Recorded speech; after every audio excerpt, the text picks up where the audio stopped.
పాకిస్తాన్ పైన ఆఫ్ఘనిస్తాన్ దాడి చేసింది. దాదాపు 58 మంది పాకిస్తాన్ సైనికులు చనిపోయారు, 30 మందికి పైగా గాయపడ్డారు. అండ్ అటువైపున 9 మంది ఆఫ్ఘనిస్తాన్ సైనికులు కూడా చచ్చిపోయారు. సో ఈ దాడి కారణం ఏంటంటే పదే పదే పాకిస్తాన్ ఆఫ్ఘనిస్తాన్ మీద ఉగ్రవాదుల పేరుతో దాడులు చేయడంతో వాళ్ళు ఒక్కసారిగా అటాక్ దిగారు. వీళ్ళు ఊహించని రీతిలో అటాక్ దిగడంతో ఇటువైపున మృతుల సంఖ్య మరింత ఎక్కువగా ఉన్నది. సో వీళ్ళు కూడా అక్కడ ఉన్న ఆఫ్ఘనిస్తాన్ అవుట్ పోస్టుల మీద వాళ్ళ స్థావరాల మీద కూడా దాడి చేయడంతో అక్కడ కూడా కొంతమంది చచ్చిపోయారు. సో ఒక ఉద్రిక్త పరిస్థితి కనబడుతున్నది.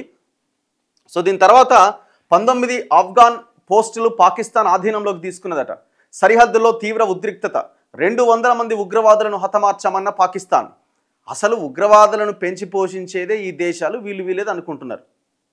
అట్లుంటుంది. ఇప్పుడు ఏ వ్యతిరేక శక్తులను అయితే మనం పెంచి పోషిస్తూ ఉంటామో ఏదో ఒక రోజు మళ్ళీ అవే వ్యతిరేక శక్తులు మనకి రివర్స్ తనడం ఖాయం. సో ఇవాళ జరుగుతున్నది కూడా అదే.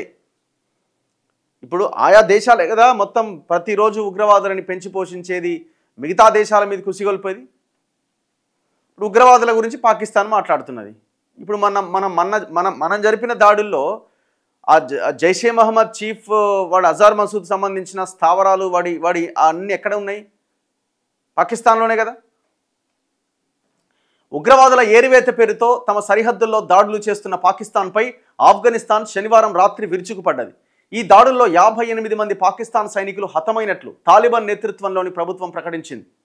మరో 30 మందికి పైగా గాయాల పాలయ్యారని వెల్లడించింది. ఈ దాడులతో ఉలిక్కిపడ్డ పాకిస్తాన్ ఆదివారం ఉదయం ఎదురుదాడికి దిగి సరిహద్దుల్లో ఆఫ్ఘన్కు చెందిన 19 సెక్యూరిటీ పోస్టులను స్వాధీనం చేసుకున్నది. పాకిస్తాన్ ఖైబర్ పంఖ్తుక్వాలోని అంగూర్, అడ్డా, బాజార్, ఖుర్రం, దిర్, చిత్రాల్, బలోచిస్తాన్లోని బరాంచా పోస్టులపైన ఆఫ్ఘనిస్తాన్ విరుచుకుపడ్డది. డ్యూరాండ్ లైన్ వెంట జరిగిన ఈ దాడుల్లో 20 పాకిస్తాన్ అవుట్పోస్టులు ధ్వంసమయ్యాయని తాలిబాన్ ప్రభుత్వ అధికార ప్రతినిధి జబీహుల్లా ముజాహిద్ తెలిపారు. పలు ఆయుధాలు, యుద్ధ సామాగ్రిని స్వాధీనం చేసుకున్నామని వెల్లడించారు. పాకిస్తాన్తో నెలకొన్న వివాదానికి శాంతియుత పరిష్కారాన్ని కోరుకుంటున్నాం. అదే సమయంలో ఆ దేశం రెచ్చగొట్టే చర్యలను ఎట్టి పరిస్థితుల్లోనూ ఉపేక్షించబోం. ఆఫ్ఘాన్ విదేశాంగ శాఖ మంత్రి అమీర్ ఖాన్ ముత్తాఖీ స్పష్టం చేశారు. ప్రస్తుతం భారత్లో పర్యటిస్తున్న ఆయన ఆదివారం ఢిల్లీలో మీడియాతో మాట్లాడారు. విదేశీ చొరబాటును తమ దేశం ఐక్యంగా ఎదుర్కొంటుందని తెలిపారు. పాకిస్తాన్ ఆఫ్ఘనిస్తాన్ సరిహద్దుల్లో పరిస్థితి ప్రస్తుతం నియంత్రణలోనే ఉందని వెల్లడించారు. సో నిన్న పాకిస్తాన్లోని చమన్లో సరిహద్దు మూసేయడంతో ఆగిపోయిన ఆఫ్ఘనిస్తాన్ వాహనాలట. సో పాకిస్తాన్ ఆఫ్ఘనిస్తాన్ సరిహద్దు ప్రాంతం ఇది.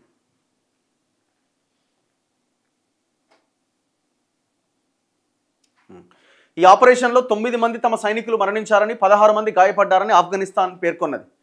ఖతార్, సౌదీ అరేబియా విజ్ఞప్తులతో శనివారం అర్ధరాత్రి ఆపరేషన్ ఆపేశాం. గత గురువారం తమ దేశంపై పాకిస్తాన్ జరిపిన దాడులకు ప్రతీకారంగా ఈ చర్యకు పాల్పడ్డామని ఆఫ్ఘాన్ రక్షణ శాఖ వెల్లడించింది. మళ్లీ పాకిస్తాన్ మాపైన దాడులకు దిగితే మరింత తీవ్రంగా ప్రతీకార దాడులు చేస్తామని హెచ్చరించింది. పౌరుల మీద ఆఫ్ఘాన్ దాడి చేసిందని పాకిస్తాన్ ఆరోపిస్తున్నది.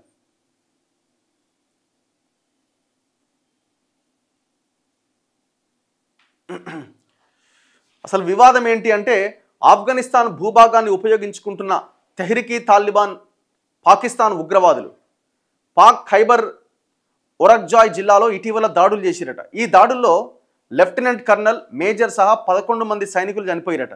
ఈ నేపథ్యంలో గత గురువారం ఆఫ్ఘన్ రాజధాని కాబూల్లో పేలుళ్లు చోటు చేసుకున్నాయి. ఈ పేలుళ్లకు పాకిస్తానే కారణమని తాలిబాన్ ప్రభుత్వం ఆరోపించింది.